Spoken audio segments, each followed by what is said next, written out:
কচুয়া উপজেলার কৃষকরা শীতকালীন আলু চাষে ব্যস্ত সময় পার করছেন। আলু একটি অর্থকরী ফসল হওয়ায় এবং বাজারে ভালো দাম পাওয়ার কারণে এবছর কচুয়ায় আলু চাষের পরিমাণ বৃদ্ধি পেয়েছে। চলতি মৌসুমে 2020 হেক্টর জমিতে আলু চাষের লক্ষ্যমাত্রা নির্ধারণ করা হলেও অধিক জমিতে আলু চাষাবাদ করা হয়েছে। শহরের জমিনে দেখা যায় কৃষকরা মাঠে বিভিন্ন পরিচর্যায় কাজ করছেন। কেউ আলুর গাছের চারপাশে সার ছিটাচ্ছেন, কেউ আগাছা তুলছেন, কেউ নিড়ানি দিচ্ছেন, কেউ সেচ দিচ্ছেন এবং কেউ স্প্রে করছেন। আলু চাষ লাভজনক হলেও এর সঠিক পরিচর্যা না করা হলে ক্ষতির সম্মুখীন হতে পারে কৃষকরা।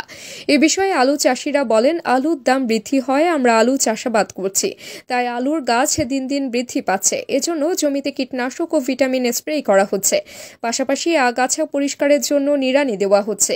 আশা করি চলতি মৌসুমে আবহাওয়া অনুকূল থাকলে আলুর বাম্পার ফলন হবে।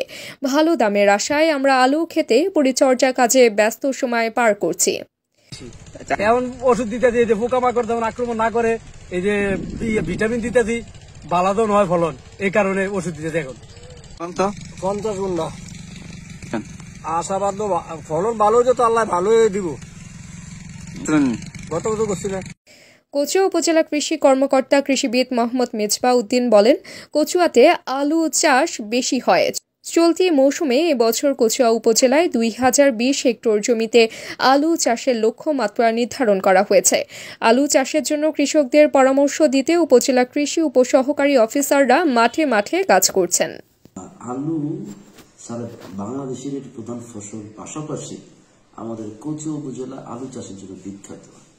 কৃষকদের কঠোর পরিশ্রম ও আগ্রহের কারণে এই লক্ষ্য প্রায় 2025 হেক্টর জমিতে লক্ষ্যমাত্রা অর্জন সম্ভব হয়েছে।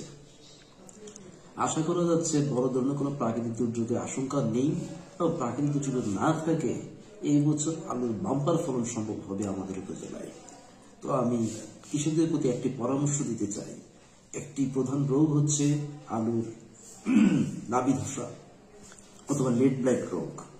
এই রোগের জন্য আমরা কৃষকদের বলবো, অবশ্যই রোগ দেখা দেওয়া মাত্রই, সম্ভব হলে আগে ওষুধ স্প্রে করে নেওয়া এবং কৃষি বিভাগের সাথে যোগাযোগ করা। এই মানে রাতে কুয়াশা, দিনে তাপমাত্রা, রোদ, এই যে পরিবেশটা এই রোগের বিস্তারের জন্য অনেক গুরুত্বপূর্ণ ভূমিকা পালন করে। তো রোগ দেখা মাত্রই এটা কিন্তু খুব দ্রুত স্প্রেড হয়ে যায়। তো রোগ দেখা মাত্রই ওষুধ ব্যবহার করতে হবে, উপযোগী ছত্রাকনাশক ব্যবহার করতে হবে।